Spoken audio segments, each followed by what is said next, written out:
Smarting from the backlash of Mocha Uson's viral Federalism jingle, Presidential Communications Secretary Martin Andanar blames Consultative Committee spokesman Ding Generoso. And I confronted spokesperson Ding Generoso today. I told him that kailangan mag-disengage siya kasi hindi naman siya nagpaalam sa PCOO. Dumiretso siya kay ASEC Mocha without even informing, number one, the interagency, and informing me as the head of this department. Andanar says he hasn't spoken to Uson, who is an assistant secretary under his office. He says he only managed to tell her via a message that he wanted to speak with her about the controversy. Consultative Committee spokesman Ding Generoso, the man who recruited Uson to help in the social media campaign, says Uson should give it a rest. I think for now she could lie low. Well, maybe give the issue a rest, no, and see what can be done in the future. It's rather unfortunate, no, that something like this would come out. It's something that I wouldn't want to put on the internet. Itong ganitong presentation is definitely not the type that I, as a,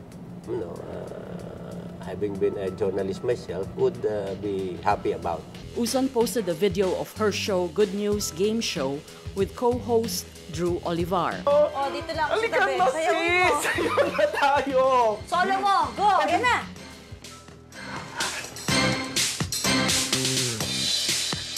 Ipepe, ipepe, idede, idede, ipede, pede, pede, pedera, this mo. In the video, Drew Olivar sings the colloquial words for vagina and breast while gesturing to his crotch and chest.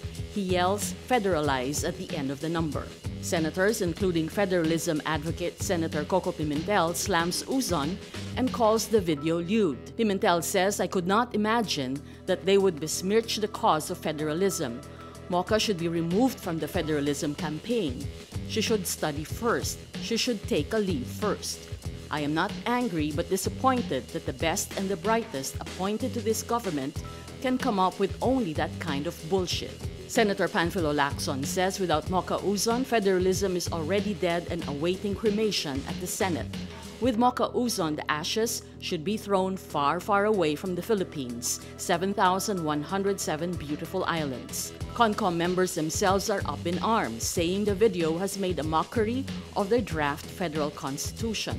CONCOM member Father Ranhilio Aquino calls the video a vulgar and inappropriate way of promoting federalism. He says it uses toilet humor in relation to a very serious document. Responding to criticism, Uson explains the online show was produced even before she was asked to help in the campaign. Bago pa po ako formal na kausapin ng representante ng CONCOM at ng communications group ng DILG patungkol sa federalism, ay na-shoot na namin itong video na ito.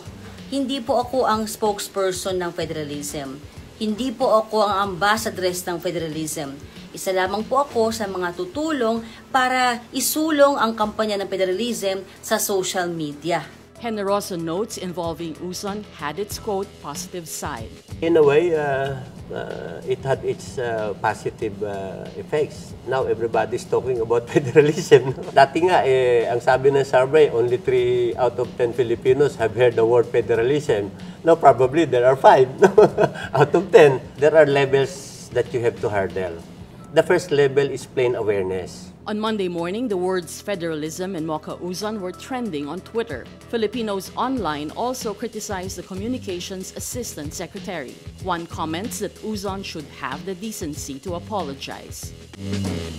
Former Senator Bongbong Marcos files a motion with the Presidential Electoral Tribunal, or PET, seeking the immediate inhibition of Supreme Court Justice Alfredo Benjamin Caguioa from his electoral protest. Marcos says he has proof that Caguioa's wife campaigned for Leni Robredo in the vice presidential election in 2016.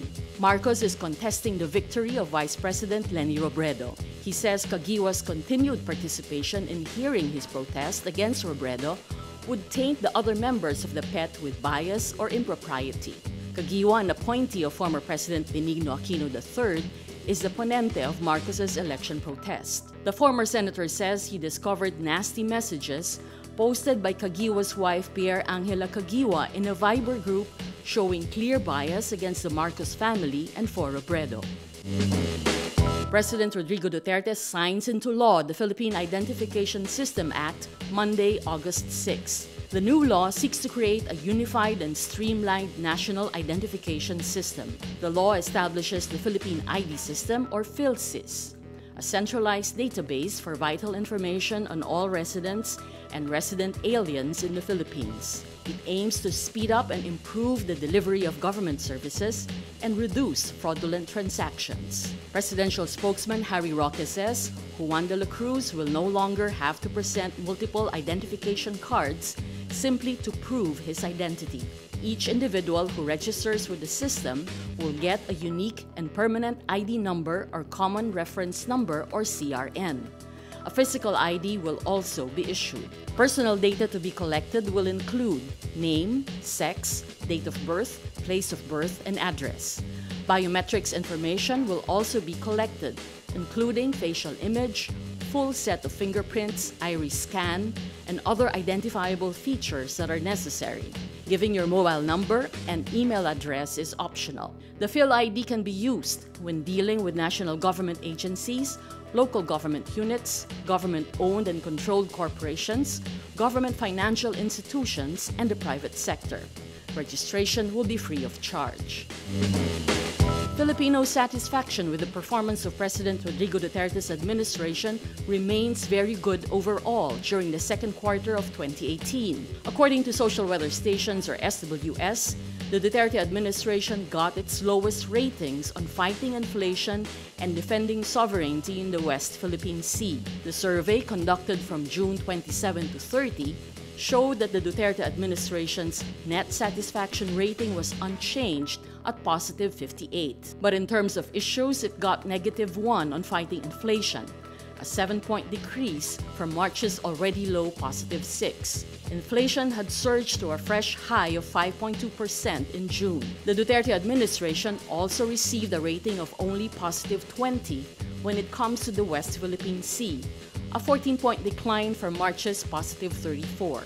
Double-digit declines were also recorded for the following: fighting terrorism, eradicating graft and corruption, helping the poor, reconciling with communist rebels, and reconciling with Muslim rebels. On the other hand, the Duterte administration got very good ratings on the following: building and maintenance of public works, reconstructing Marawi City, promoting the welfare of overseas Filipino workers, helping the poor, and promoting women's rights. Pop star Demi Lovato says she is thankful to be alive. Lovato posts a few details about her July 24 hospitalization and notes she has long been open about her struggles with addiction. On an Instagram post, Lovato says, "What I've learned is that this illness is not something that disappears or fades with time." She adds, "It is something that I must continue to overcome and have not done yet. I want to thank God for keeping me alive and well." She also says she is forever grateful for the support of her fans and credits the staff of the hospital for saving her life. Lovato also suggests she may not be returning to the public eye soon. She says, "I now need time to heal and focus on my sobriety and road to recovery."